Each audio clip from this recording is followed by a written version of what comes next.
Selamat berjumpa kembali. Saya Romo Gregory Harapan SWD akan membawakan renungan untuk Hari Raya Allah Tritunggal Maha Kudus. Allah Tritunggal Maha Kudus adalah inti dan pusat ajaran iman Gereja Katolik. Istilah Allah Tritunggal Maha Kudus kadang susah untuk dipahami secara penuh. Allah Tritunggal yaitu satu Allah, tiga pribadi. Allah mengkomunikasikan dirinya dalam tiga pribadi, Bapa, Putra, dan Roh Kudus. Allah mengkomunikasikan cintanya dalam hubungan kesatuan yang tak terpisahkan. Hakikat Allah adalah satu, esa. Allah Bapa adalah asal dan tujuan dari segala sesuatu yang ada.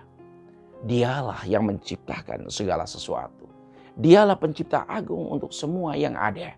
Dia tidak kelihatan, yang tersembunyi, namun nyata melalui karya ciptaannya. Ia hadir melalui karya rahmatnya dalam kehidupan kita. Memahami Allah Bapa sebagai pencipta dan tujuan hidup, kita ingat apa yang Yesus sering katakan dalam Injil Yohanes. Aku dan Bapa adalah satu.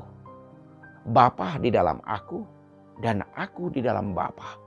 Barang siapa menerima aku, dia menerima Bapa. Siapa yang melaksanakan perintah Bapa, dialah saudara dan dialah saudariku.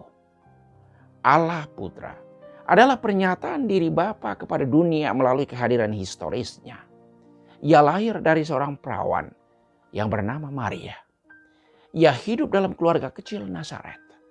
Sebelum berusia 33 tahun, ia menjadi tukang kayu seperti Santo Yosef, ayah asuhnya. Allah Putra hadir di tengah dunia sebagai pernyataan diri Allah. Ia mengalami hidup seperti manusia umumnya, kecuali tanpa dosa. Ia mengajar, ia memberitakan kabar gembira kerajaan surga. Ia mengadakan banyak mujizat. Ia berkeliling dari satu desa ke desa lainnya, dari satu kota ke kota lainnya. Ia memberi kesaksian melalui hidupnya. Ia menghidupi apa yang dia katakan dan mengatakan apa yang ia hidupi. Mujizat yang Yesus lakukan mengubah hidup manusia menjadi baru setiap saat. Ia menjadikan manusia sebagai makhluk baru yang membawa mereka kembali ke jalan yang benar, melaksanakan kehendak Bapa. Yesus membuka jalan agar orang kembali bersatu dengan Bapa, baik di dunia ini maupun kelak sesudah siarah di dunia ini berakhir. Yang kurang, Yesus buat lebih. Misalnya, 5 roti dan 2 ikan diberi makan untuk 5.000 orang laki-laki. Tidak terhitung perempuan dan anak-anak. Lalu masih ada sisa 12 bakul penuh.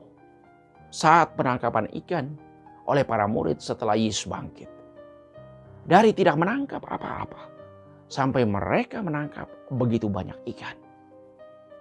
Yang susah, yang menderita, Yesus buat gembira. Misalnya, orang sakit disembuhkan. Perempuan yang menderita pendarahan selama 12 tahun disembuhkan. Orang tuli mendengar, orang buta melihat, orang lumpuh berjalan, orang kusta menjadi tahir. Saat para murid dalam keadaan susah, perahu para murid hampir tenggelam karena diterpa angin kencang. Yesus datang menenangkan mereka. Laut tidak bergelora dan angin langsung reda. Damai dan sukacita. Yang sedih, Yesus buat bersukacita. Misalnya Lazarus dibangkitkan dari kuburnya. Pemuda Nain dihidupkan dari mati. Putri Yairus si perwira dihidupkan kembali dari kematiannya. Yang terbelenggu dosa, Yesus bebaskan. Yesus ampuni. Misalnya perempuan yang kedapatan bersinah. Sakeus si pemungut cukai yang lecek. Penjahat yang disalibkan di samping kanan Yesus. Allah Roh Kudus adalah pendamping, penolong yang menyertai manusia sampai akhir zaman. Sampai Yesus datang kembali dalam kemuliaannya. Roh Kudus dengan kehadirannya melanjutkan karya penyelamatan dunia. Ia meneruskan karya Bapa dan Putra dalam kehidupan manusia setiap hari. Roh Kudus memampukan manusia untuk melaksanakan yang baik dan menghindari yang jahat. Roh Kudus adalah roh yang membaharui muka bumi, roh yang mempersatukan. Ingat doa Yesus untuk para muridnya, semoga mereka bersatu. Roh yang memberanikan orang untuk menjadi saksi Kristus. Roh yang memampukan orang untuk mengenal kebenaran dan mengingat apa yang Yesus telah ajarkan. Roh yang menerangi jalan hidup kita, sehingga kita bisa membedakan yang baik dari yang buruk, yang benar dari yang salah, yang boleh dari yang tidak boleh. Pada hari raya Allah Tritunggal Maha Kudus, kita diingatkan kembali agar cinta dan kebaikan Allah untuk kita. Ia menyertai kita hingga selamanya. Ia Maha Rahim dan menyayangi kita satu persatu. Ia menyelidiki hati dan pikiran kita. Ia tahu apa yang kita lakukan. Semoga kita selalu mengalami damai dan sukacita dengan apa yang kita hidupi dan dengan apa yang kita lakukan. Apa yang kamu lakukan untuk orang lain, akan orang lain lakukan juga untukmu.